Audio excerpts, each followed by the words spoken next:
scelta di Mario Draghi di istituire un apposito ministero con portafoglio al turismo è assolutamente condivisibile e l'appoggiamo al 100%. Noi stessi la stiamo chiedendo da molti anni perché per troppo tempo in Italia abbiamo considerato il turismo come una cosa non strategica, come un settore non importante. Invece in realtà di fatto è uno dei pilastri economici del paese. Soddisfatto l'assessore comunale al turismo per la scelta di Draghi, che nel suo governo comprende 4 ministri veneti, tra cui il veneziano Renato Brunetta, che torna ad occuparsi della pubblica amministrazione come ha fatto dal 2008 al 2011. Io credo che debba essere una soddisfazione più che di Forza Italia della città, perché Renato è sicuramente un nostro concittadino e che con i problemi che ha la città sicuramente, anche se non è il suo ruolo perché lui è ministro della pubblica amministrazione, ma sono certo che in Consiglio dei Ministri saprà anche far valere le ragioni di Venezia e che tutti noi sappiamo quali siano le difficoltà della città.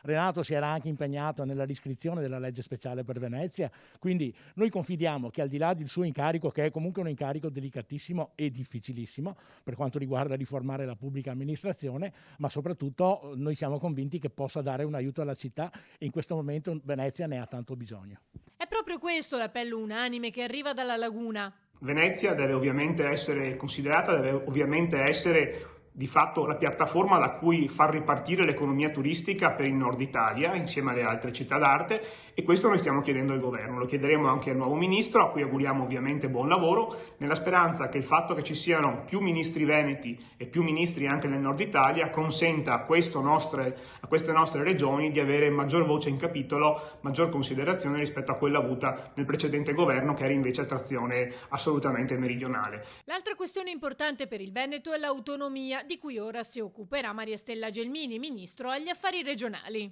Siamo certi come veneti, come tutti i parlamentari veneti, che Maria Stella Gelmini saprà portare avanti finalmente le istanze di autonomia che dopo il lavoro di Del Castelli si erano a nostro avviso bloccate. Crediamo che a differenza di quanto detto da qualcuno, da qualche tecnico in questi giorni, maggiore autonomia significhi maggiore responsabilità, ma soprattutto in un momento di grave difficoltà permette ai cittadini di sentirsi più vicini alle istituzioni. Il popolo veneto ha votato in maniera chiara e credo che sarà impegno di tutti i parlamentari, a prescindere dallo schieramento politico, proprio perché è un governo di unità nazionale, portare avanti il tema dell'autonomia che tutti i veneti, a prescindere dal loro orientamento partitico, hanno così in maniera importante sostenuto.